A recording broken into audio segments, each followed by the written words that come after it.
It's true.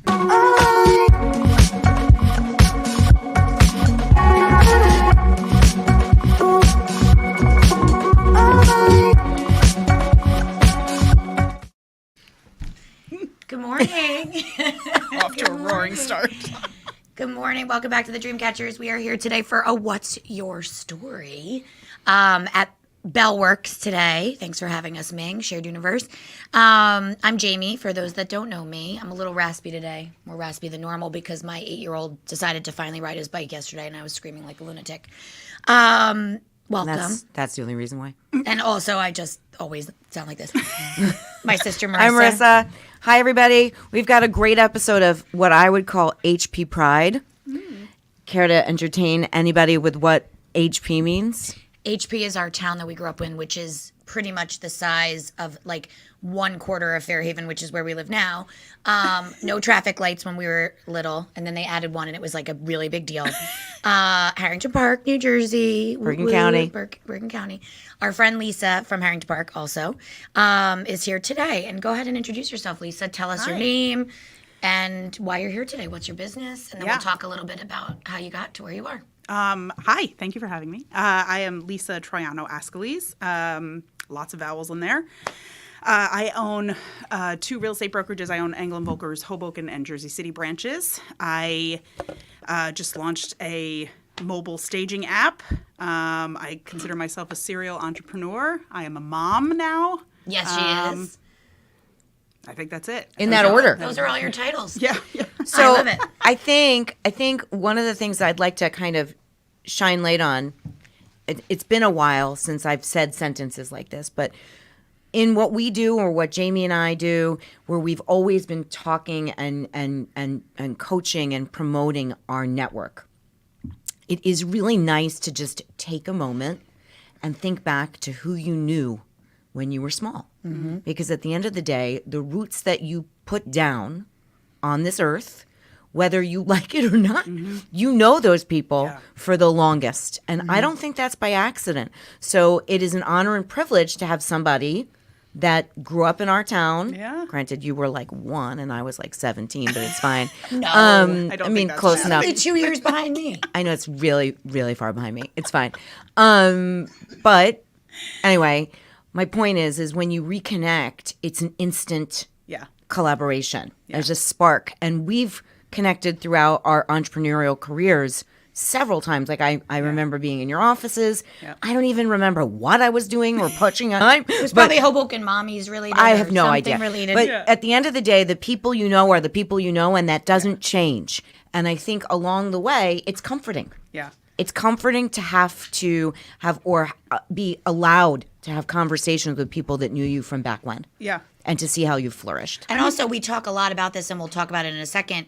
So much of where we land comes from where we started and like what we wanted to be and who we were fundamentally. Yeah. And we talk about a little bit of this off camera before we started, but we'll save it for while we're live. You know, things like the fact that, and I put this in the caption, that we both, you know, started working with kids at birthday parties, or that our moms worked together at that's probably what you did a birthday party for me. Lily's party. She was like, she first. Yes, I did that. You did Sienna's birthday. But we go back to Sandy Deck's parties. And that literally from the very beginning of time. And then our moms. It's always a good name drop in our family. Yeah. And then working that's not for air. Lisa knows. We worked together on that. And then also just the fact that our moms, which we talked about this before we went on air, worked at the same real estate office in Closter, Weichert Realtors. My mom worked for your mom basically at one point in her career. So anyway, all those things leading us to where we are now. Yeah. So that being said, I think it's also like Bergen County, you know, now I'm a Hudson County girl. You guys are Monmouth County girls now. But there's something really special about Bergen County that like they always talk about the schools and blah, blah, blah. But I think it's the people. Like we were talking about this before. It's like an alarming amount of people went back and married each other. Yes. Yep. Not us. Or you maybe. I did, technically. But there were so many people that like have gone on to do really, really cool things. And it's, you know, it is something. It's like the second you say Bergen County, people are right back into and I am I am guilty of saying that I think that the only other county that feels like that is Monmouth. Yep. And That's fair. we are here, and I mean, I lived in Hudson also, but Hudson is amazing for a lot of reasons, but the rooting that Bergen does and Monmouth does is Yeah, very well, similar. Similar vibes here, where most people that are living here are from here, except for us because we wanted. Except the Monmouth people are smarter. Yeah. Because we have water. Yeah. We have ocean. Yeah, we like have they're quality of smarter, life. Like we have a little bit of quality of life. I mean, my Bergen husband and I talk people about that were. all the time. It's like it was just the city. you could be That's- 5 minutes from like you ocean. can you can Like, why you are you can not hike, choosing this? sail, swim, Yeah. fish, boat. Yeah. There's not a thing you can't do in Monmouth County. Yeah, it is. It is And pretty you can go to spectacular. the city on a boat if you have to. Yeah, I mean, well, that's We why just it didn't blew know. up. We just didn't know about it. Anyway, that's another story for another podcast. So tell us. Let's start from the beginning. Yeah. What is your earliest memory about what you wanted to be when you grew up? I mean, I wanted to be a marine biologist, so clearly I've gone completely off of where that is. No Completely way. off. Yeah, I loved dolphins. I was Wait, like, that's really oh, funny. I just talked about dolphins. this recently. A friend of mine from growing up, Sean Murphy, he was in our grade in Harrington Park, also wanted to be a marine biologist. And it's mean, one of what those is things that I like about that a weirdly little bit? remember that about him. But what was that about? Like, I have no idea. I love the water. I've always been a big swimmer. It was like the only sport I was good at. And like, I think maybe there was some tie in there. I always loved animals, so maybe that was it. I mean, that's my earliest memory of like, oh, I want to do this. But like my And then you had to take science, and you were just like, oops. Yeah, you're like actually. no, I think then I saw their paychecks and I was like, oops. No, but it's my family owned the Rockley Country Club in Rockley. And Oh, so that's right. I knew that. I was working from when I was like 11 years old. I did not know that. Yeah. So they were like, I was like, I want to do this. My grandfather's like, you're going to go clean the bathroom. So like during weddings, the owner's like granddaughter was there picking up like paper towels off the floor. And Yeah. you could see, I remember the looks of people like, I think this is illegal. I don't think an 11-year-old is allowed to be on the payroll. Oh my gosh, that's so funny. But it was a work ethic thing. It was a great. work ethic thing. Yeah. And that's really I love work ethic. Me too. That's Yeah. that's what started your entrepreneurial spirit, obviously, right Yeah. there. Yeah. So after wanting to be a marine biologist, when was the next thing that you could remember wanting to be? And where did that come from, would you say? I don't actually know if there was one thing. I just knew I never wanted to want for anything. Like I knew I never wanted to be famous. I never cared about any of that stuff. But I knew I wanted to always have enough money to do whatever I wanted. Yeah. And that was really, I think, what drove me and why I've been in a couple different industries was that as long as I could make money and do something with myself and love every day, I didn't care what it was. I think sales has been like the common thread because I really like people. And I hate being sold to. Like that feeling of, telemarketers or anything like that really like turns my stomach. So I knew I wanted to do it in a way that was actually helping people and not necessarily just, hey, buy this house. Right. So I think that like those two things kind of congruently. So then you went off to Siena, right? Yeah. That's where you went to college. Yeah. And what did you major in there? at the same time? Yeah, Yeah. Dana was there at the same time. Yeah. Shout out to Dana Critelli, my best friend. from Amanda high school. Flood used And to Amanda drive me Flood, back and forth. My Yeah. birthday twin, March yeah. 9th. Okay, there's many. Siena was a very popular school for our area. Okay, so tell me about Siena. What did you major in there? So I did marketing and management. So very much like I loved the I thought for a while I was going to get into advertising. I loved like the creative. Isn't that what you concept. started doing though? Media? I was in media, but I was like you're the a gopher. slam dunk ad salesperson. I was in ad sales. Yeah. Yeah, that's what she did when she Hated first it. started. I remember that. Hated it. But Okay, yes, so in did theory. you intern in ad sales and marketing? Like, Yes. what was your internship path? So I did. God, I worked for a local company up there for a while, and that was like your typical corporate park. Like everyone wears a suit. We're going to get salad for lunch. Like By the way, hated this it. is what Bellworks is trying to change. Right. Yeah. So as you can tell, this is just a quick plug on Bellworks. Yeah. It is the anti-office park, right? Yeah. You get to work in here and like have lunch here and like do cool things here. Yeah. Like podcasts. Yes. Like podcasts. So that's really what Bellworks has created. And also, what they're trying to accomplish is kind of that anti-office park. But that's so funny Yeah. that you said that. Continue, sorry. Yeah. So no, you so I did that in a couple college. of stuff like that. Where's that I Siena? hated. Albany? Albany, right outside of Albany. Yeah, it's Loudonville. Loudonville, New York. Shout out to the Saints. Yes. So I did that, and then I actually did some grad work, and I was finishing up my grad work, and just so homesick. I was living by myself in kind of the hood, and I was You were still up there doing grad work? I was Okay. I was in Union College, and it was Oh, just yes. beautiful. Yeah. I have friends that went there too. It was popular. Loved it. It was such a beautiful, like, collegiate, like, type school. And I was doing very well, but I was just like, and I remember having a meeting with, like, whatever, the guidance counselors there. And I was like, I want to go back to New York. And she's like, we don't really, at the time, they didn't have a lot of connections with New York. And I was like, all right, I'm miserable here. Like, I can just continue with a New York school and live at home. And so that was the plan. Sadly, I never finished my MBA, but in my line of work now, you barely need a college degree. Right, So it is what it is. But yeah. All so, the things we learn. yes. But that's really good advice. We talk about this all the time with our Listen, clients. we go to college. You go to college for the years of experience it gives you. Agreed. Yes, The agreed. degree doesn't necessarily parlay if you're somebody that's not fixated on being a marine biologist. Right. So, but Correct. the quality of experience and life and learning is not quantifiable. Right. Because once you are, and listen, I do not negate getting a college degree. Yeah. Because once you are an adult, you are always an adult and there's no way back. So if you can allow yourself the grace of leaning into something and learning for 4 years, that's the best gift you can give yourself. mean- it's expensive and you may not use it exactly the way you thought you will use it, but it's the gift that keeps on giving. But I think that's changing, and I'm actually all for it. Like, I have to be honest with you. I hope my daughter comes in and is like, I want to be an electrician. I'll be like, done. Like, the amount of money that I give my electrician I agree. is like, I'm like, what are we doing? You know what I mean? No, it's Yeah. true. And It's true. the cost of college now, Sienna, I had heard is like $56,000 a year now. That's Yep. wild. That's Wild. going to cut into your travel budget. Yeah. Yes. Yeah, it is. it And I is. think traveling gives you way more. I don't know. My husband and I differ on this because I think he wants her in like Harvard, which, like, fine. If you're gonna go to like the crazy big schools, like that talk about Go it. blue, Whatever. Ming. Yeah. We say it every time. It has to come up. He went to Michigan also. So Oh, that's awesome. We have that connection. We say it That's every great. time in some capacity. It's a standing joke. But yeah, it's an experience for sure. Yes, But I also think but like it's the not for everyone. education of college can be received in other areas, and that's just the truth. You can get education doing other things. and not be bankrupt. In the process. Correct. And as career counselors and resume writers, we can attest that sometimes it doesn't really matter. Yes, there are industries it matters, Yes. for sure. Yeah. And or if you want to go to a grad school, or if you want to get your degree, be a lawyer, as your husband obviously understands, you do have to go to college because that's your precursor to And if law you are school. somebody that's not going to go, you have to have that plan. that brick and mortar that you grew up in. Yeah. With the work ethic and the combination and the personality and the poise. Yep. If you don't have those things, It's you have sink. to figure Yeah. out a way to make money. Yeah, And 100%. unfortunately, our life and the life that we want to live costs. Yep. Yeah. Okay, so you do this. You think you want to go into marketing or advertising or whatever's happening. Yeah. You're interning. You're working up in Union. You're coming back.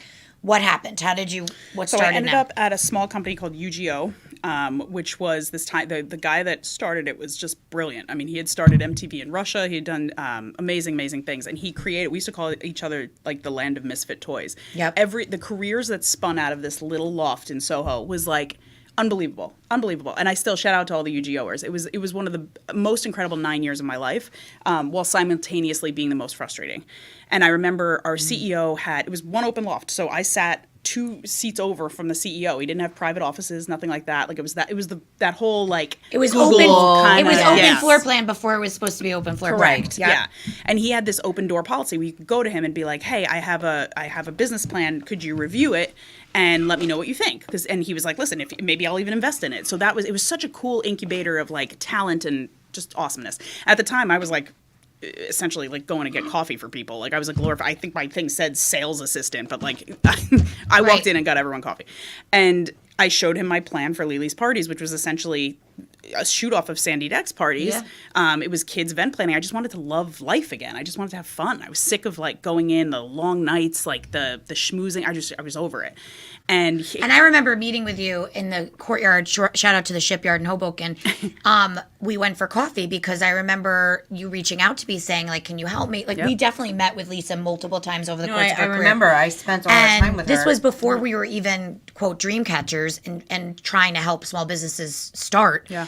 And that was already like, we saw in each other that we could help each other in some way. And I remember sitting with you when you launched Lily's Parties. Like, you showed me your logo. You were like, "What do you think of this?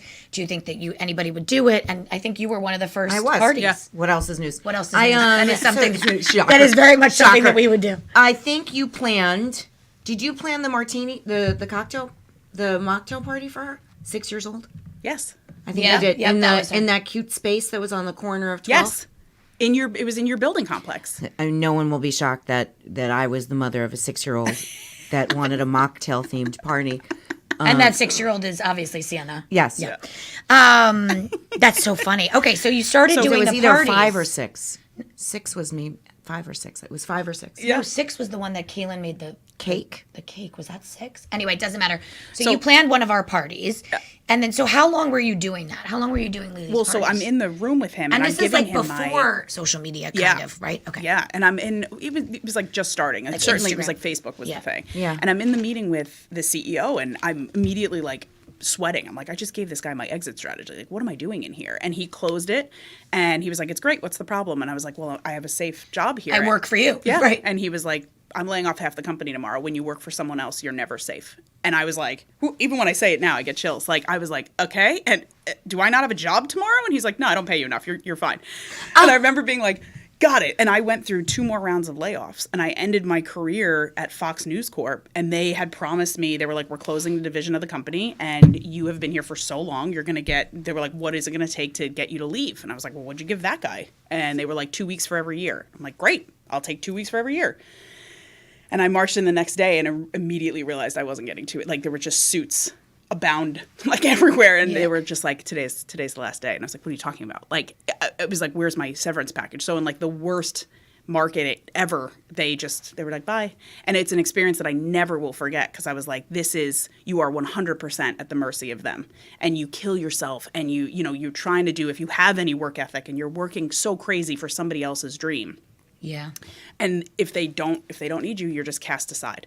And it's the biggest learning experience ever, because I left that day. I remember crying to my mom on the corner of 53rd and Lex and being like, what am I going to do with myself? And it was, at the end of the day, it was the start of like Everything the best else. things. Yeah. So it's one of those things that you should work And for I yourself. think I do always. think that people need sometimes to go through that. It's like going through a few 100%. bad breakups before you meet the love of your life, same kind of thing. Like you gotta sometimes do the things. So like obviously we help a lot of people that are looking for that Fox News job, and that's what they want. They want to work for someone But else. it fills the Because need in that stage of their or of they that chapter. or it fills Correct. them up. They don't have the true entrepreneurial drive in the best way. They want to work for someone else and thankfully so, because if you're an entrepreneur, you need good people need good around you people. sometimes. that work And for you. the other thing is too, I think being in corporate for almost 10 years made me a better entrepreneur. 1,000%. Because you 100%. see how the rest of the world works. There's the And majority you of the need world. structure, you need boundaries. Yep. And when you are an entrepreneur, those things are lacking a Yeah. lot of the time, because you 100%. don't know when to. There's no stop. Yeah. There's no blend. There's no hard stop. I've always admired my husband. Has always been somebody that is an incredible, incredible talent, but he's an executive. Yeah. And when he's done for the day, He's done. he's done. Ugh. And I mean, granted, he's still, as an executive level, is responding to things. But I've said to him so many times, and I would never change my path. Right. But I've said to him so many times, I'm jealous Yeah. Oh, of God, you all the right time. now. I literally mean, look at Dave. I'm like, "Are you going to reply to that?" He's like, "Tomorrow." I'm like, "Okay." I'm like 11 p.m. Like, like, oh, so sorry for the late text. So sorry for the late email. Like every single thing I've ever done has always been at a weird interesting time or point, yeah. calendar. So, you know, I do think that having corporate background allows you, I don't know, the ability to breathe for a minute. Yep. You don't always have to answer everything all of the time. Yep. I mean, you do, but, you know. And it's funny, I think people think when you go onto your own, you make your own hours. Like, I love this when people are like, I want to get into real estate because I want to make my own hours. I was like, you're not going to make any money. Nothing. You won't make $1 if you're making your own hours. Like, Yeah. it becomes 10 times worse. I mean, we traveled the world when I was at corporate and when my husband was at a firm, because we had those 3 weeks vacation that we could be like, okay, these are when we're going here. And we had the comfort of knowing we have health insurance and we have this, and we didn't have a care in the world. All we had to do was show up on time, do a good job, and we got paid. Until we didn't, right? Right. Until they decided they didn't. yeah, so need it. there's a lot of pros to ton of working that pros. way. Yeah, 100%. And, you know, that's why a lot of the time, you know, our clients that are in their early 20s into their early 30s, that's what they want. They want to work for others. Being an entrepreneur earlier is definitely more trendy nowadays, we were noticing, right? So, like, we just did a show the other night, and we met a couple entrepreneurs that started their own thing and that are doing it full time, and they're right out of school. Yeah. And that's a whole other level. Like, we all found this Yeah. later in life, Correct. right? Yeah. And we had to kiss a lot of frogs before we decided to do this. Yeah. So I think there's an interesting like division there of the type that starts this way, but also having that drive and knowing that at the end of the day you're probably going to go out on your own eventually and do something that's for you. Or it drives you in a different way. Save money. Like I always tell people, like, do work for somebody else and just bank a ton of money, because that leaving right after college and just doing it, God bless them. Like, I agree. It's costly to be an entrepreneur. You have costs come out of nowhere, insurances and like all this crazy stuff that it's like, if you don't have money in the bank to pad the bills for that 6 to 12 months of upstart, it's like, how? Unless you're, funded by a wealthy family member. Right. I was not part of the Lucky Sperm Club. So like for me, it was like we had to have money in the bank before we did it. So but no. Or you're no an regrets. adult income household like we are, and Correct. we are very fortunate for that. And we know that when we're talking to people. Right. And I think those are the things that we're actually talking about things right now that I don't know we have spoken on an episode in a while. The stuff that we don't talk about. Right? You can't just do the things. Right. Sometimes you have to do the things when time permits, and it's frustrating and people feel like they have like a professional noose around their neck. Yep. Right? But at the end of the day, you may not have the freedoms to do certain stages of life until other stages of life allow you to. Yeah. Yeah. And that's true. I mean, there's nothing we can't knock on entrepreneurs that had what do we call it, family upstart, or a family upside, because when you have family upside and you have that natural cash flow, you may be able to do things earlier. And I always say it's like somebody worked hard for that. Right. Like it's like you shouldn't knock it because like maybe their Right, grandfather's grandfather was the one that set it up for the right, family. It's and fantastic. then you're doing good things with good money. Yeah. Our dad says this a lot to us when we feel guilty, like over the course of our careers working for him or him helping us out here and there. He's like, and now that you're a mom, you can probably understand this even better. It's like we work, sure, to live, but we also are working to provide. Yeah. Right? Yeah. So I literally work right now because I love to work and I want to work, but is to help my household. Right. And that pays for Elliot's baseball and Sam's drums. Right. Like that's why I work. So my dad will say things like, so I worked my whole life to help you. Right. That's what life is. The whole point. Right. And so when he puts it like that, I'm like, all right, okay, write me the check then. Right. Like, I'll take it. I'll take whatever it is. Guilty. Or you just get sponsored by Stanley's because obviously. I feel like I am. Sorry. By the way, if we knew we were going to come in, I should have brought you a third. I just have to need, like, a sidebar prop. Stanley for a second. So I've been need a Stanley. I've been anti-Stanley this whole time. I'm like, I don't need a Stanley. I have like a Target brand Bubba Cup, love it, been obsessed with it since it came out, like bought it by accident, keeps everything super cold, liked it better than my Yeti, the whole thing. I'm like, oh, Stanley, TikTok, and I was like, I'm not gonna get it. I'm such a boy mom. Like, I don't need what the girls have. Next thing you know, I walk into Dick's the other day to buy all the baseball stuff for Elliot, and I'm like, what is that color combination? I was like, what? And I walk over, I'm like, first of all, this glows in the dark on top. I'm like doing my full ad for Stanley right now. And then so I buy it. I send Who a are picture. not sponsors of Not this sponsored. podcast. And I, please sponsor me. And I literally sent a picture of this to my sister. She went to Dick's that minute and bought the same day. So this is our matching. And by the way, I really tried to not get the same as her. Yeah. and then it's just that amazing. But I was like, it's really are annoying because this would have been what I would have bought. Yeah. and now she was like, And I'm mad like, at me. I'm not gonna not get it. So I was like gonna get neon yellow, but it came with a black top. just because I had it already. I'm like, just buy it. Like, I don't care. So now we have matching. And then there came in black with this, and I looked at it, and I'm like, I'll get the black because she's gonna have the white. I'm like, screw you, I'm getting the white. So that's what I did. So here's our matching Dreamcatchers Stanleys. Maybe we'll have to slap our And I sticker missed the on there. memo. Sorry. Anyway, No worries. I digress. So, okay. So now we're kind of at a point where you're starting Lily's parties. Yeah. What happened from there into real estate? How So did that happen? I got my real estate license knowing that the writing was on the wall. So that meeting with that CEO was like like 4 years in. I that still was went like 5 already- years. Got it. So you Yeah. were already thinking about going into real estate. Well, at this point.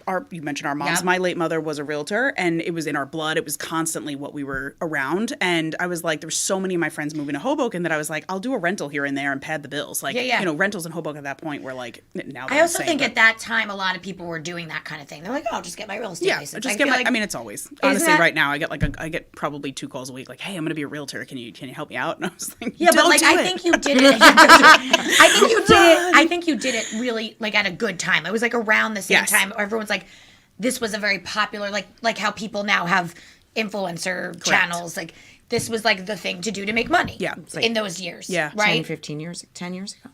I think it'll be 14 years this Yeah, like 10, this 15 year. so the way that TikTok influencers are nowadays, Yeah. or like I'm going to start this whatever, Instagram business is the way that realty, I would say, right? Like I would say that 14, 15 years ago, people are like, I'm going to get my real estate license. Yeah, no. It's If you wanted a way to make a money. lucrative side hustle that was professional, Yeah. that you could balance while still having a full-time job, and it wasn't necessarily a creative outlet. Like you weren't craving a creative outlet. Right. which, by the way, a you've lot of- made it creative. Which I think we'll a talk lot about. of people chose real estate in those years. Agree. Okay, so you get and your that's- Especially yeah. in the Hoboken. I mean, the Hoboken, Jersey City market was like I mean, wild. it used to be so easy to make money. Now it's way more challenging, but it used to be so easy to make money. And when you have like a whole mass of people moving there that I was doing deals left and right. It was great. And that was the kids parties was doing very well and the real estate was going very well. And I remember I was like, I got to make a choice here. I can't do both of these. I was working like 70 hours a week and I was like exhausted. I'm like, and I was like, if I work, 70 hours of work here, I sell $1 million homes. If I work 70 hours here, I maybe make $1,000 a week. And I was like, yeah. we're going to go with real estate. Bye balloons. bye balloons.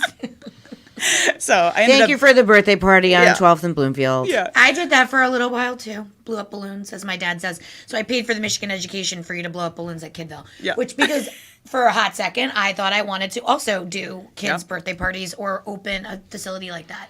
I mean, I But think it served its purpose. it did. And I met a lot of people and, no regrets whatsoever. The only regret I probably had is I probably could have sold it. Instead, I just closed it. And I think that's like a mature look back. It's like, why didn't I Right. just sell that to somebody for Yeah, like whatever? somebody to Your take it brain, over. you know Yeah. what? In all fairness, your brain wasn't there yet. No, my God, no, Yeah. no. I was in overload. I was like trying to figure out what was going to be next. So Right. then did real estate. And then, thankfully I had a wonderful mentor, which I'm sure your mom will say the same thing. Like it's no matter what shiny toy anybody tells you in real estate, this is what's going to make you wealthy. This is what's going to, you have to have a mentor. I still stand by that. And I had a great one. And when he passed away, the remaining owner couldn't hold the business herself. And rightfully so. It's a lot, and I think he was a front of the house. He was like the whatever. This is your cystic fibrosis connection, correct? Correction. Yeah. Yeah. So Correct. we have one as well. Yeah. Really? remember. Yeah. Marissa's very good childhood friend. Yeah. Really? Is she still with us? No. Oh. She passed when I was 20. Yeah, they have a drug now. But he that was lived very, very long, correct? 49. Yeah, he was 49. told he wouldn't live past 13. And he lived, and we didn't know he was sick. So he started going to the hospital a lot, and that's when he finally came out and told us, and he died like a few years after that. But then we did a gala right. together. That's right. I I think remember I may that. have reached out to her Yeah. during that because I was saying that there was like some connection to Barbie's family We did do a lot. back in the day when Courtney it was. and Sam would know better than me because it's like in the gray space. But we did a She's gala. from Closter. She was from Closter. And she was from But Closter. we knew her from Ramaquay, like our camp. Oh, okay. She's my year. She was my year. Her birthday. Her birthday was earlier this month, and she passed 20 years ago. Wow. Right now, actually, Yeah. not 20. Well, yeah. Yeah, Jeez, it's a long crazy time ago. disease. I mean, listen, she had she was super popular, had tons of friends, was a great actress, did all sorts of things, and Yeah. then she just couldn't Yeah. get better. I mean, now watching it firsthand, and now I'm on the board. Like his doctors were so kind to give me a board seat after he passed away. But Is it's this the Fibrosis horrible. Foundation? Or? No, it's a CF Care. So it's they're affiliated with the foundation. They're completely separate entities, but they do similar fundraising. Yeah. But CF Care was what Nick attributed all his success to for all those years. They told him he was supposed to die at 13. He lived to 49. He almost was 50. And it's because they go in and it's incredible. So they basically set up the hospital to feel like a high-end hotel. So you get like leather-bound menus because they're in the hospital for months. Like they don't, they're in, and before this new drug Trikafta just came out, and it's having like 98% success rate, which is incredible. I've seen it. I think I just saw a commercial for it.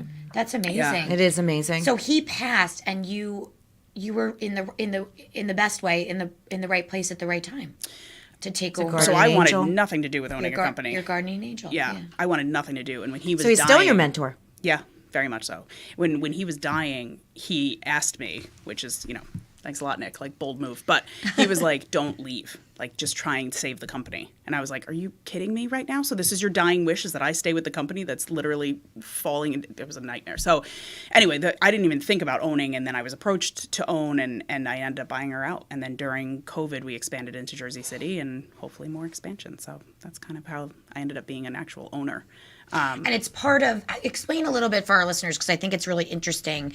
The real estate structure to me is fascinating. So because our friend Russ is in real estate, owns his own firm, but it's like part of. So you have the platform. Engel and Volkers, is a global brand. And so Engel Volkers is actually one of the only global. So yes, Sotheby's, all of those other places actually have stuff overseas, but E&V was the only one that started overseas and came to the States.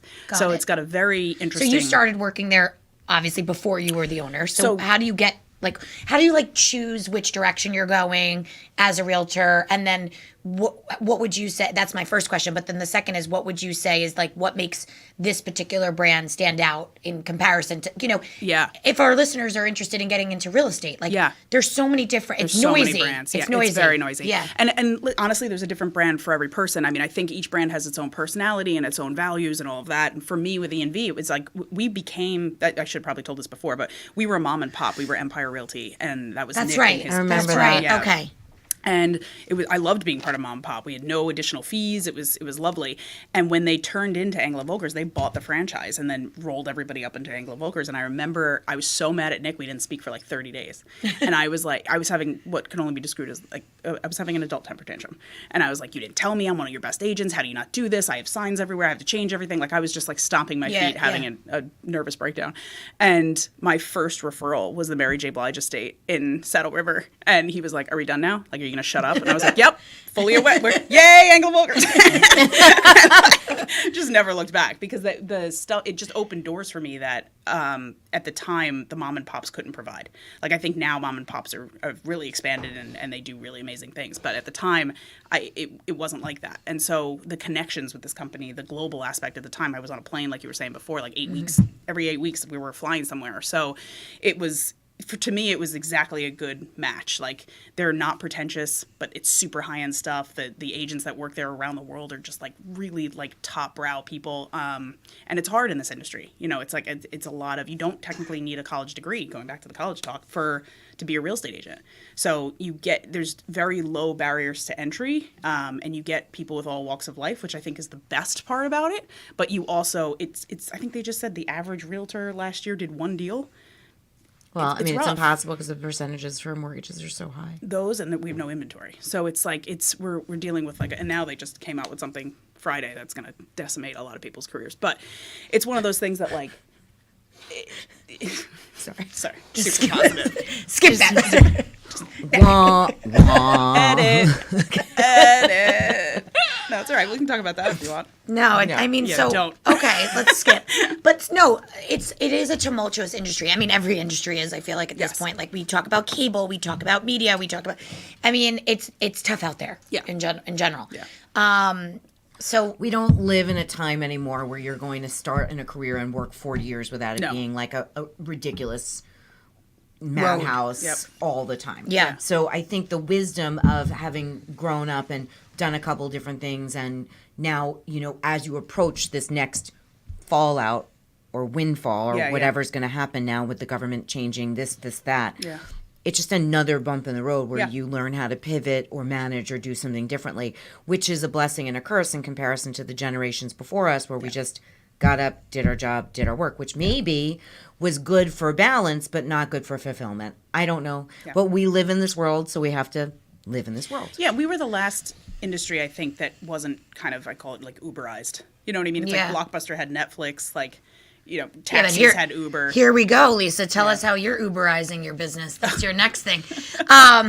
So that was actually a really funny segue that you didn't expect me to say. You laid yourself up there. Well, here's the truth about being a serial entrepreneur. Yeah. Okay, we don't stop moving. It's just who we are. I say that we, Ming included, we don't know how to just do one thing. Yeah. So in real estate or in career coaching or recruiting, it's a similar vibe. Yeah. It's sales, it's business development, it's customer service, it's all of it. And while you're doing it, you're seeing holes and opportunities. And And if you're you see a need, you want to fill that need. and as my dad always says, see a need, feel a need. It's just that's what recruiting is. But also in general, as a business, you're like, you were telling us off camera before, but I'd love for you to explain. So here you are now successfully running 2 offices, doing your thing, just became a mom. Congratulations. Thanks. And, all of a sudden you're like, I see another need. And Yeah. instead of being like, I'm good, you're like, I'm going to fill it. I'm going to fix it. Yeah. So tell us about this other venture that you're doing now. So I had a brownstone listed during COVID, and anybody that knows the real estate industry, there's staging, right? So there's an alarming amount of research that says if a home is vacant and you stage it, it'll sell for 27% more. Explain what the word stage means for those that don't know. Okay, fair. So if a home is vacant, you basically make the rooms look like someone would live there. So you Right. bring So in when a you're bed looking and- at the pictures, you're like, Oh, this is pretty. this Yes, is pretty. Exactly. You can picture what it would look like with stuff And inside. also, staging can be like if my house has 3 toddlers in it, and you need to pull it all out, Yep. so that I'm not. Or let's looking say at- you have a big family portrait, you don't want that from security purposes. You take that on, you put up, you source a lovely painting, right? Or there's not enough greenery in the home, you bring in plants. It really runs the gamut. You can do a ton of stuff. If you are doing it from soup to nuts, it's incredibly expensive. Yes. And a lot of times the Staging, by the way, helps sell. So it's basically like the PR marketing for the product. Yeah. Yeah. It's the glam squad. I think staging is the glam squad for the product, correct? 100%. Yeah, and I think the stat is 27% higher if a home is staged versus if you're just putting it out there vacant. So Just goes to show Or you messy. how much vision the customer has. yeah, Okay. exactly. Yeah, you're But it's true. We don't have time to think about it. We want to see what it's going to look like. Yeah. We want to envision what it could look like full, And also, or if it looks clean. beautiful, it's priced to sell. It'll sell better at the price of asking if it looks the way it should. Yeah. All right, so tell us what happened then. You So I had this a brownstone listing, and I had done. I was parting ways with the developer at the time, and I had to get all of this furniture out within a 2-hour period. There was some. We won't go into it, but there was I was trying to distance myself from this person as fast as possible. So my moving company, shout out to Alpha Moving and Storage, assembled within literally a day. We met there, and they were just pulling all this furniture out. And I offer staging myself, so I offer to pay for it a lot of the times. Yep. And at this case, I was doing it. I brought in a designer, and I did it myself. I didn't use a staging company. So we're talking tens of thousands of dollars of furniture just being carried out the door. And I remember sitting there and being like, there has to be a better way than this. I'm going to have to we tried to sell a couple things on Facebook Marketplace. I had a couple of my agents put things in different things, but it was mayhem. It was just absolute pandemonium trying to get these perfectly good brand new furniture, new homes, without just dumping them off in a landfill. And I came up with this idea. I was like, what if you could rent this stuff? What if, instead of spending thousands of dollars a month on a storage facility where it just sits there until you get your next listing, what if it was able to make money for you, right? That efficiency mindset that I think is going to put us into an early grave. So I was like, this chair is lazy. No.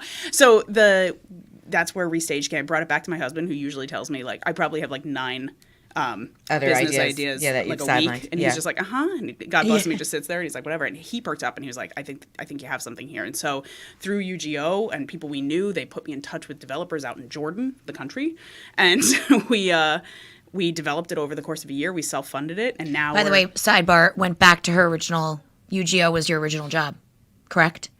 Sandy Deck's parties. No, but I mean, you went back to somebody that was Yes. a million years ago to help 100%. you for this. Yeah, yeah. Which I think is something to note, because we're always talking about building your network and your orbit and your web of people. Here's an example of an idea that she has years later and is tapping into relationships she had years prior to help her. Yep. And so 15 often years These are the prior. people who it's your foundation. Yeah. It's your Yeah. roots. Yeah. It's Anyway, awesome. go on. So you through them you got this lead in Jordan. Yeah, To so create it the took app. like 2 years to self-fund it, and the whole time we're keeping it very quiet. We're trying to trademark it. We're doing all this stuff, and we can't tell anybody about it. And now we're hoping to it's relaunching again with better, because you have to we know nothing about what we're doing. We don't know the first thing. We are not tech savvy. I can barely. Last night you were like, just send me your headshot, and I was like, I couldn't do anything. So it's like one of those things that we're learning as we go. And the first couple launches, there were some gimmicks and some things that had to be fixed out. And now we're relaunching in probably about 2 weeks, and we're gonna hopefully go for some VC And what's funding. it called?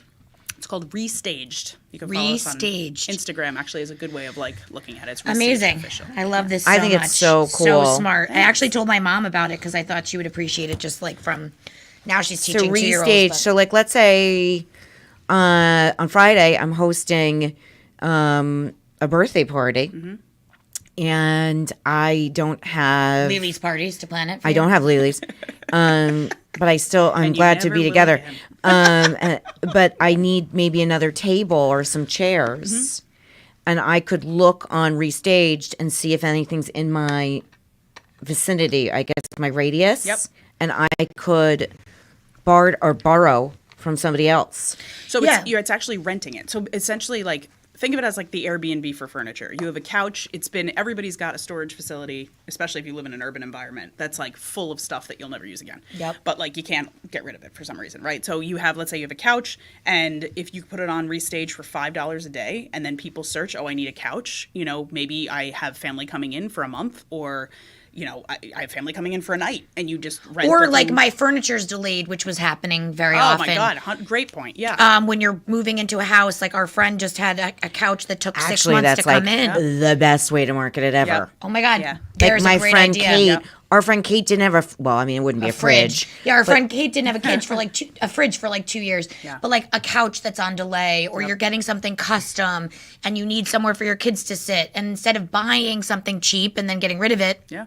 rent it. I mean, I always talk about it from an urban environment. If my whole family comes in for Sunday dinner, I'm up and down my hallway knocking on my neighbor's doors, hey, can I borrow a dining room chair? Hey, can I borrow this? Because there's no reason and nowhere for me to put a 12-piece dining room table. But when people come into town, I have to go there. So now with this, I think it has tons of legs in an urban environment, in the sense that you could just get a stool, get a chair, get a table, for however many days For whatever you need it. And what's most important love about that. it is two things. But one is the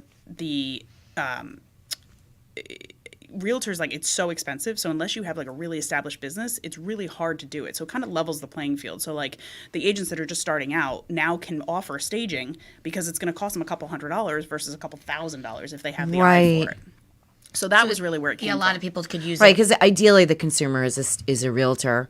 I mean, granted, sure, it could Yeah. be me renting for the party, but if a realtor that's starting, or a realtor that has an established business but doesn't want to have that kind of overhead for Yeah. staging, can provide staging It's even in a simple staging way. companies. Put Yeah. each item, you can almost use it as an inventory management system. Put each item on there, and then when you don't have a certain amount of staging contracts, let your furniture work and let it make some money, instead of just drowning in It's very, Oh very my smart. gosh, that's so cool. And then So cool. I mean, the whole component that this was not the driving force, but there's an alarming amount of issues with F-waste, which is furniture waste, in this country. So it helps keep things out of landfills, which is a whole other side that we didn't even anticipate until we got in the weeds. And I was like, oh my God, we can really help with this problem if, there's so much fast furniture, which is the Overstocks, the Wayfarers, the IKEA.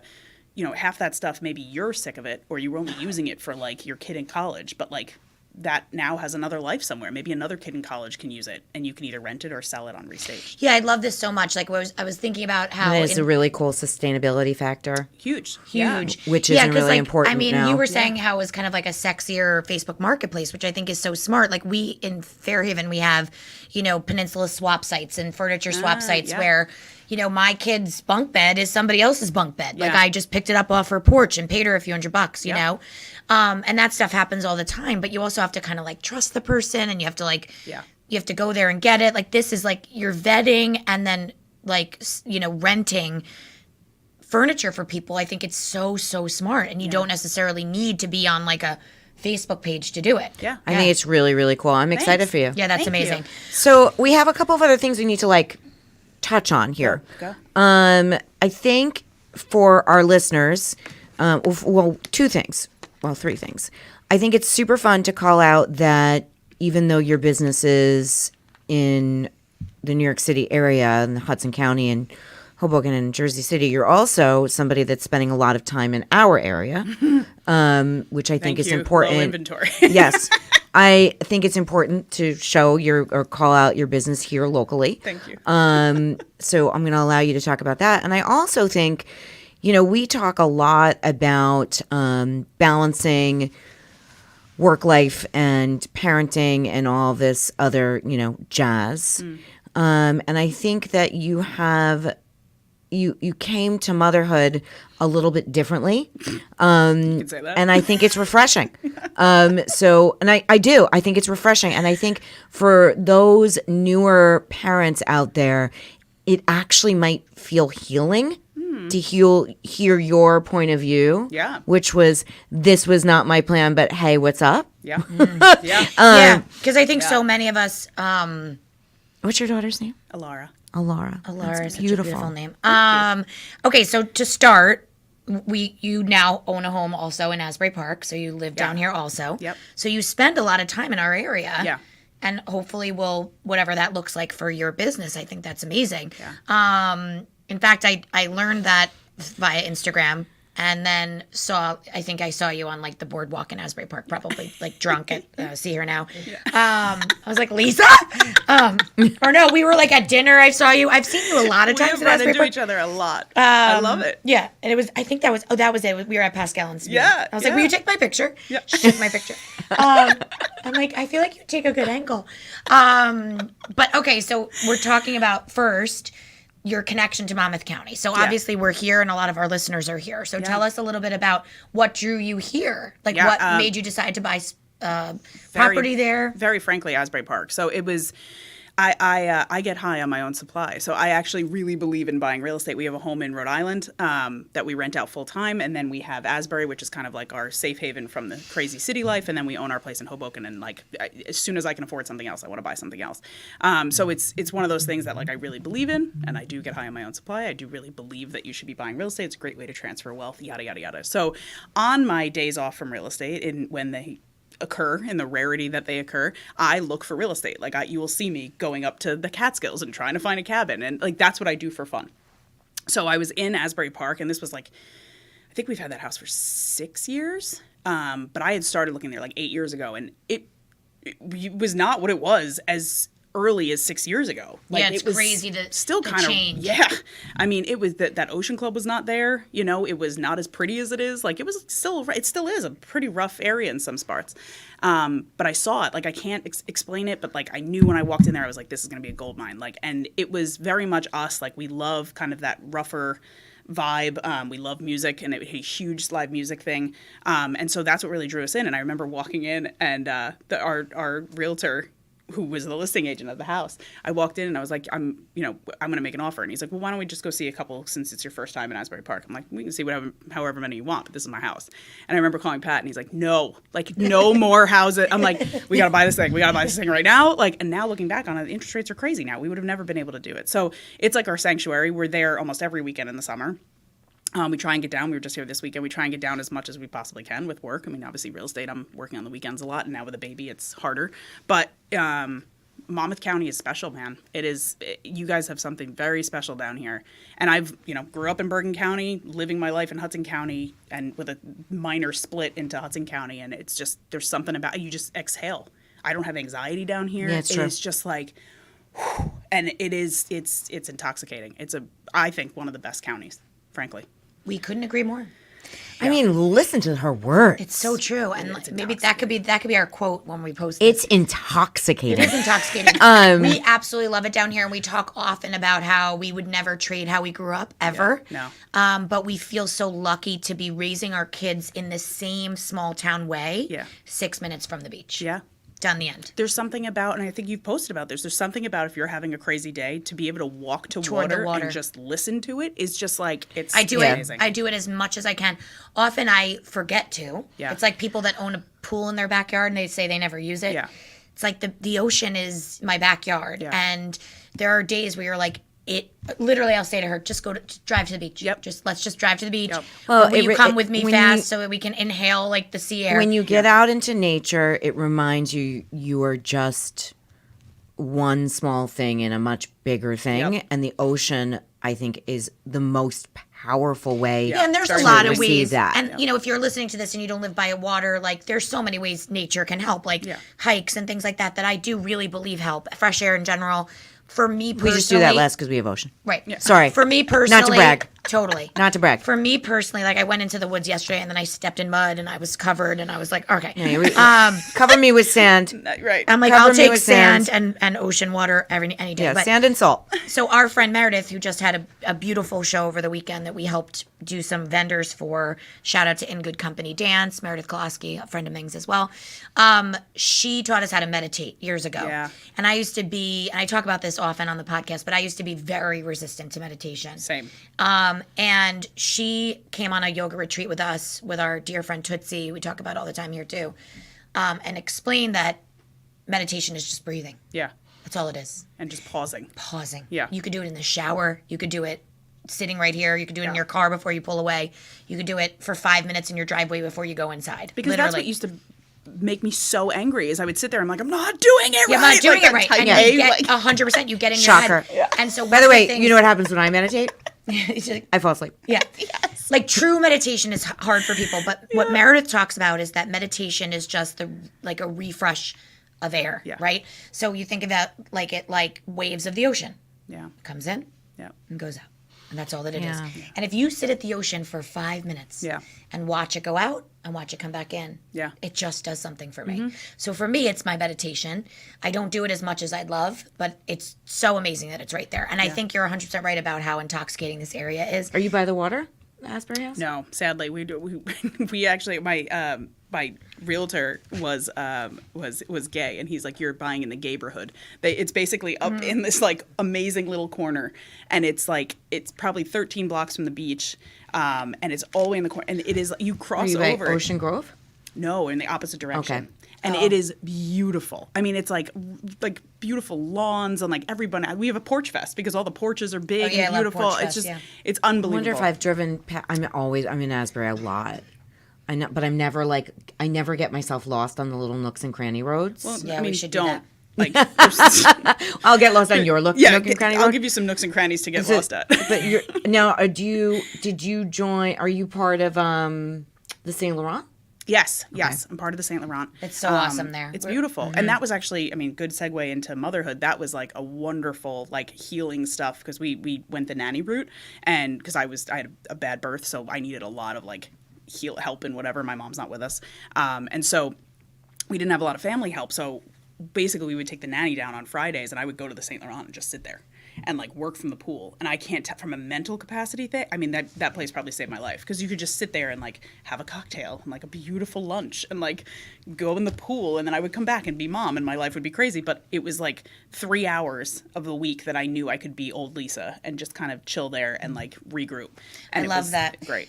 So tell us a little bit about your path to motherhood. I think it's important, like Marissa said, to share with our listeners. Oftentimes we have a lot of friends, obviously, that it's so funny the topics we cover on this podcast, but often we help a lot of moms looking to go back to work after becoming moms, thinking that's the way they wanted to do it. Yeah. And then they get to this point where like we can't figure out what our identity is anymore because we're just moms. And I hate to say it like that, but so many of our friends feel this way. Yeah. And we struggle, Marissa and I, all the time. We always say we're stay-at-home working moms, which is also challenging. I actually don't say that. You say that. Or that's just the truth. We are stay-at-home working moms or working stay-at-home moms. I don't identify with that statement. In that, It's okay. We can agree to disagree. no, but to be fair, we talk about what we agree on, which we always straddled the line. Like Yes. we were not working and not stayed home. So like friendship wise in Hoboken, where it's very much defined by if you stay at home or if you don't. Yeah. And my children are 15 and 12 tomorrow. And at that time in Hoboken, when I was hybrid, I was hybrid before it was cool. Yeah. And I suffered reverse discrimination from both sides. Yeah, So I can that is not the same anymore because women have come a really far way. Yeah. And But- I think so much of our identity Yes. relies on whether or not we work or we don't work. And My here's my somebody biggest who, challenge were other women at Yeah. that time. And here's Yeah, a I woman can see that. who built a career up until what you said, 38 years old. Yeah. With her businesses and her husband. Yeah. Not planning to become a mom. No, not at all. So tell us- actively preventing against it. Preventing against it. So tell us your journey there, because I think that's actually really inspirational too. I think so, and I don't know how deep in the weeds you want to get here, but basically, I always thought there was something wrong with me. Like, I never had the desire to have kids. I never had the desire for like the picket fence and the house and the babies, and it was never my thing. But you did do children's birthday parties, so obviously kids Which is for you. I mean, get in my head. But right? there Like, are what's going on I there? think you had a block. You had a It's block. a little bit You of had a block. block. It's okay. We'll save it for another day. But I genuinely Yes. think, and I think this is what makes this conversation kind of dangerous, is like, I don't, people are like, aren't you so like happy and fulfilled now that you have a kid? And it's like, yes, for me, I am. But I have plenty of friends that don't have kids, and I think they're going to have wonderful lives. I don't think there's anything about not having a kid that defines you or finishes it, like, period. You know, like, yes. Period, exclamation point, this is my life, this is who I am. So I think, people say like, aren't you so happy? I was like, yeah, but I was traveling the world staying in 6-star hotels, like, I would have been fine, right? Like, I think everyone's kind of like, a kid defines you. What I think for me it did was, I lost my mom pretty young, and, I am very advocate for shrinks and mental health. Like, I think this country would be well better off if everybody like saw a shrink on a regular basis. They are angels among men and women. And I started seeing this woman because it really was irking me. I was getting like past that 35 mark, and I'm like, why don't I want this? Like, what's going on? And I saw this shrink who specialized in women that lost their moms during pivotal ages, and how it kind of just screws you up a little bit. Like, how it kind of like, that's probably the wrong terminology, but how it just kind of changes things for you. This is actually, I'm sorry to interrupt you. We just had a conversation with, speaking to Meredith, we were talking about before. She just did this beautiful dance show this weekend with proceeds benefiting an organization locally called Steffi's Place.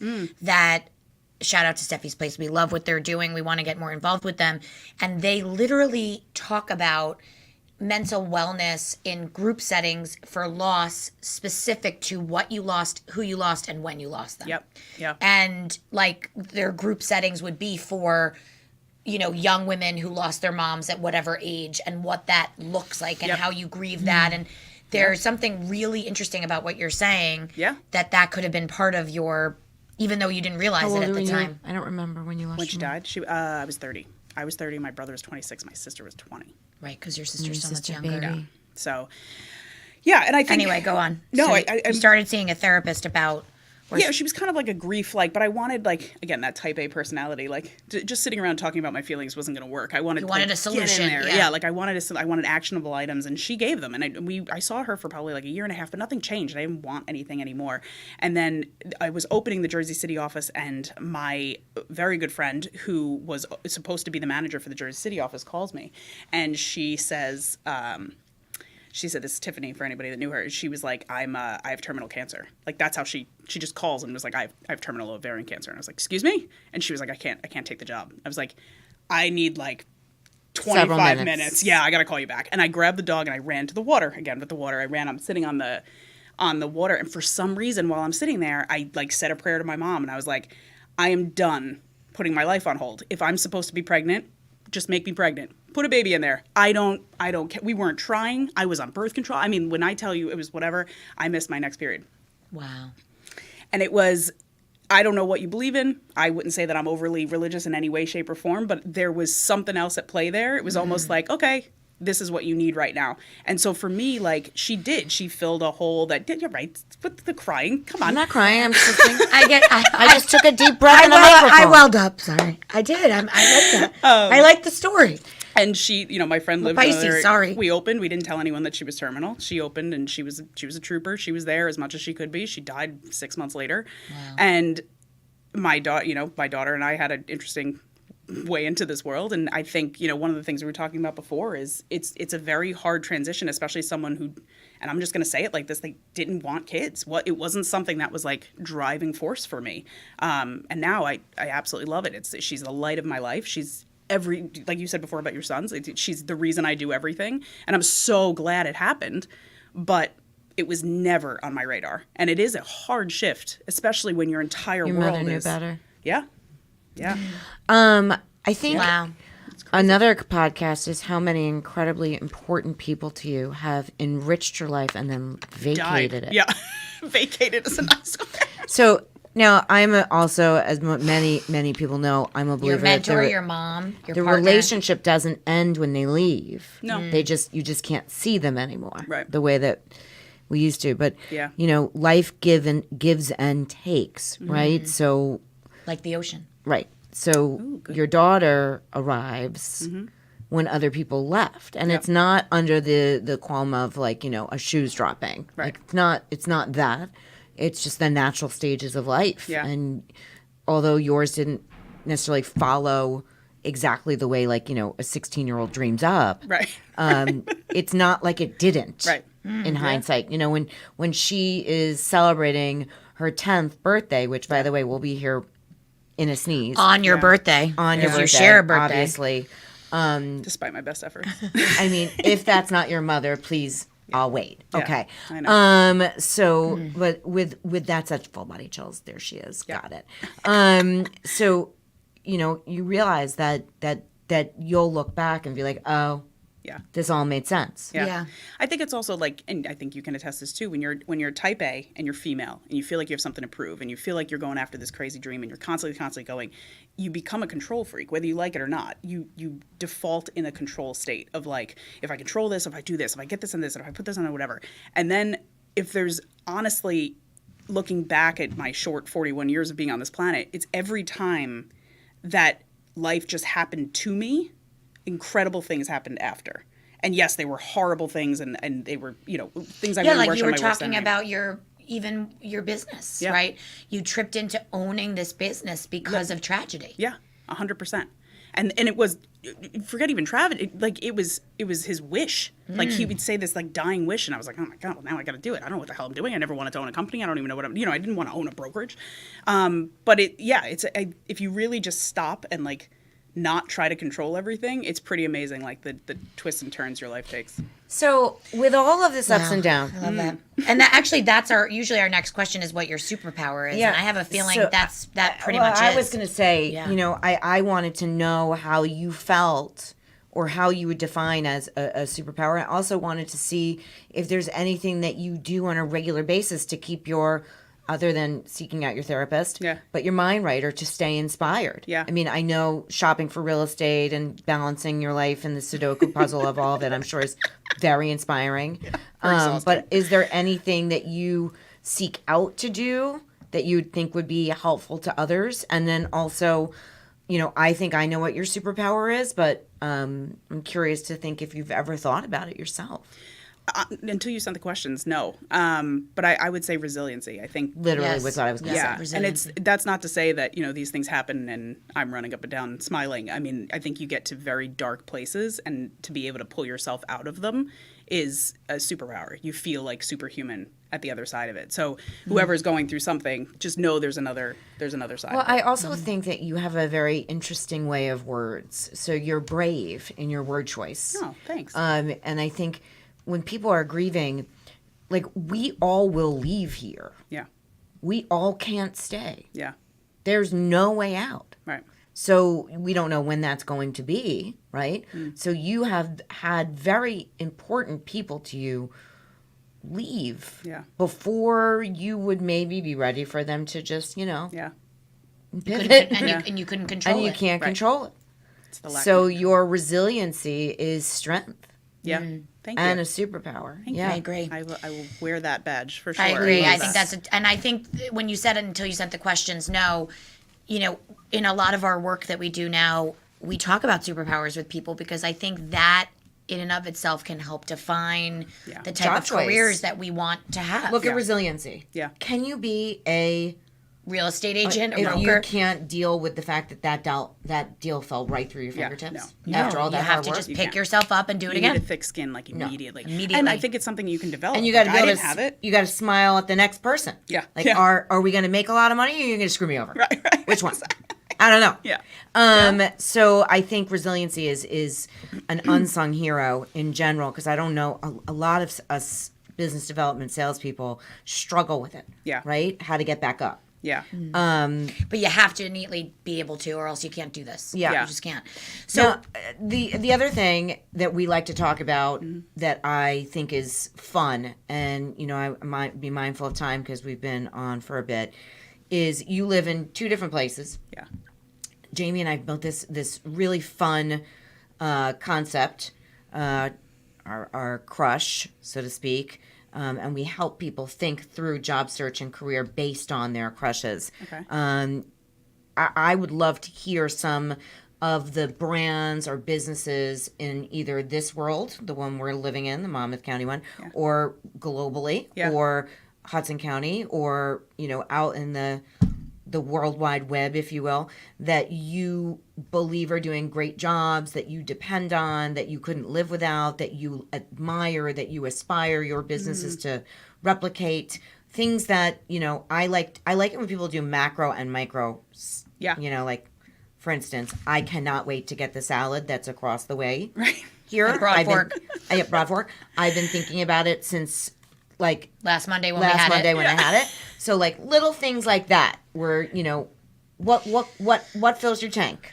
What brands fill your tank? So I didn't fully understand this question until you just went through it like that. So now I get it. I don't know if it's necessarily like one brand or if it's just anybody that's women owned. Mm-hmm. I think it's really important right now to support women that are taking the chance. And that's not to say that guys aren't doing great things too, but I think women are having a moment right now. And I think it's really good to like kind of dive into women-owned businesses. So for like from a micro perspective, let me think. Like, so in Hoboken, we have like the Hive does a great job. Yeah, that's the place with the cinnamon buns, right? Yeah, they're two women. They met at a parenting group and they're crushing it. I'm gonna try those. Yeah. Thanks They only have them on the weekends. Thanks for bringing me some. I would if I could. It's And like you can a only do it on the 4-hour weekend, wait. and you have to do it in the morning on like a 6 boy. a.m. on Yeah, the it's month. wild. Oh boy. I mean, there's so many like other fellow realtors that are dealing with. We got a crazy industry news on Friday, like where Saturday morning, like they're up and doing their thing and figuring out a way to pivot. I think like the women that I work with in my industry and specifically in my company, there's just so many little things like that. And from a macro perspective, God, who's doing it right? So just to insert for a second for inspiration too, as you're thinking, we do this exercise, and I'm glad you said that you didn't really understand the question until we started talking about it, because I think it's important to say it out loud. The concept of a dream crush can dictate where you work, okay? So when we start from scratch with somebody, we'll say, okay, what's your dream job? Yeah. Like if you could define, and also, by the way, dream jobs change every day. So your dream job at 21 Right. is not the same thing that you're doing now. No seals. Not even, no seals. So what's the dream job now for most of us, right? It's, I want to work close to home. I want to be at pickup. I want to whatever, right? So we start thinking about crushes. I got it. Okay, go ahead. Can I interrupt you? Yes, go. I got it. There is a woman, I don't know her name, Shayna Taylor. She was a model. She went to Italy and never left. She bought this. This is going to be my retirement. I'm putting it on here so everyone makes sure I do this. She bought this villa in Italy, and she does these things. It's incredible. She moved there alone, like the middle of Tuscany. Like Eat, Pray, Love. Pretty much. Now, Here Now she's goes like- Ming. He's about to Google it. Shayna. is her name Shayna Taylor?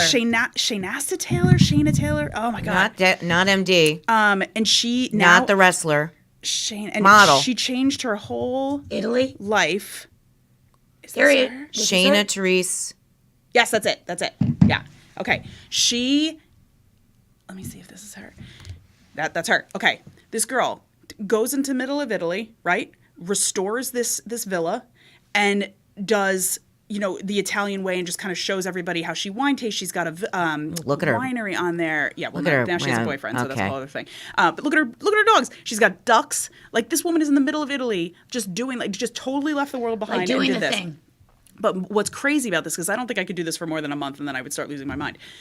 She's doing retreats now. So for like $9,000, no airfare included, you go to this thing. She teaches you how to cook, teaches you how to meditate, does a sound bath, walks through the vineyards, takes you to Florence, shows you how to make food, all this stuff. Love her. For 4 days, okay? And then you come back. You do that for 15 people for 4 days, maybe once a month, and that's $1.2 million in revenue.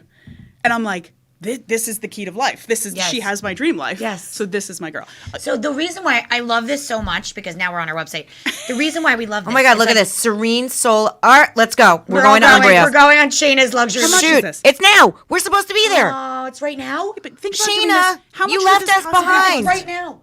She's there right now. March 16th How much to could March this possibly 22nd. cost her to put Ming wants to together? come because he likes the yoga retreats. Let's go. And he wants to learn how to cook with us. God healing this foods incredible? like pasta. I'm Here's just the kidding. truth about something like this, though, and I love this so much. I love that you just said this. If you came into my office and you were struggling with what in my office, I mean, whatever, wherever Cost we per meet now. person is, oh boy.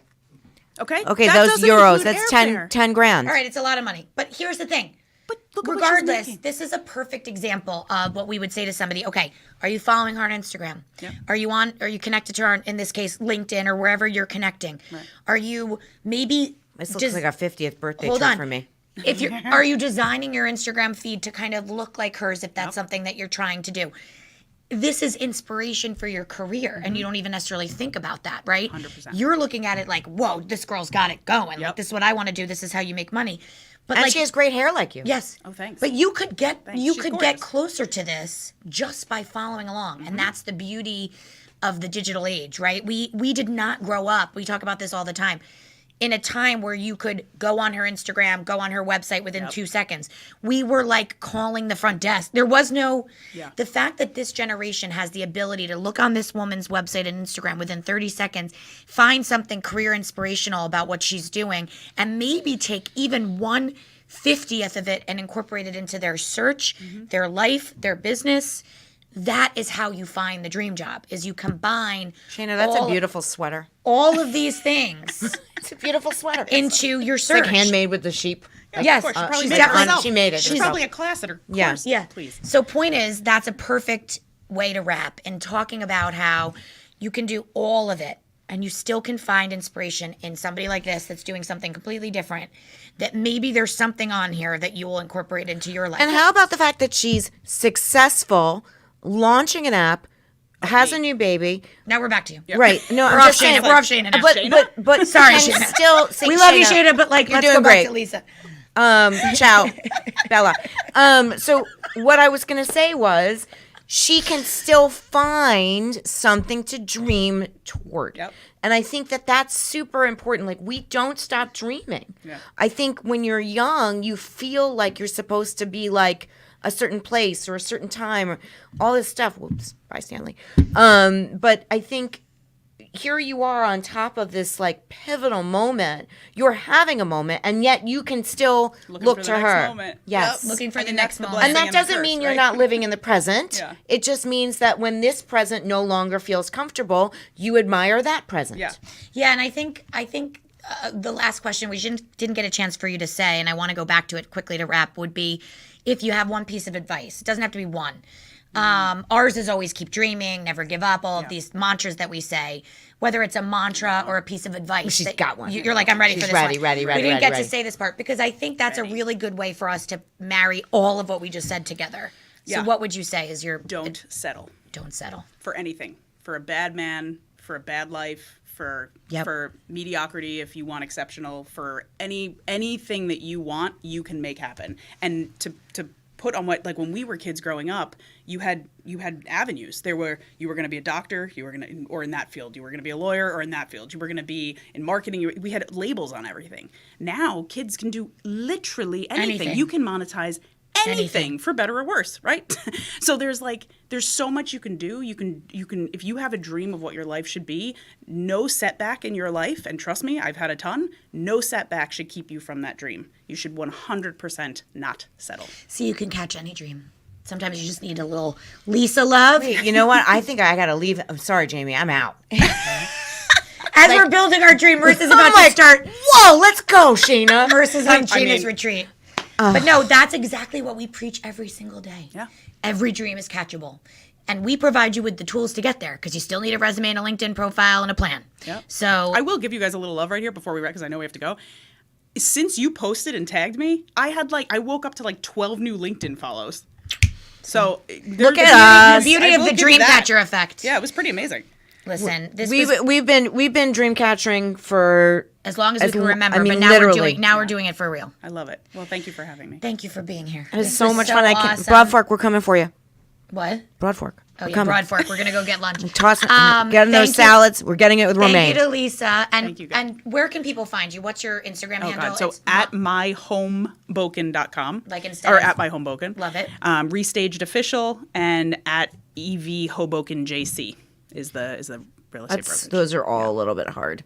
No, we got it. He got all of it. Tagging it all. I love it. Woo, nice. Good Thanks, job, Ming. Ming. Thank you, Ming. Thank you, A Shared Universe, Bellworks. And this was great. Have a great week, everybody. We love you. Go Golden Knights.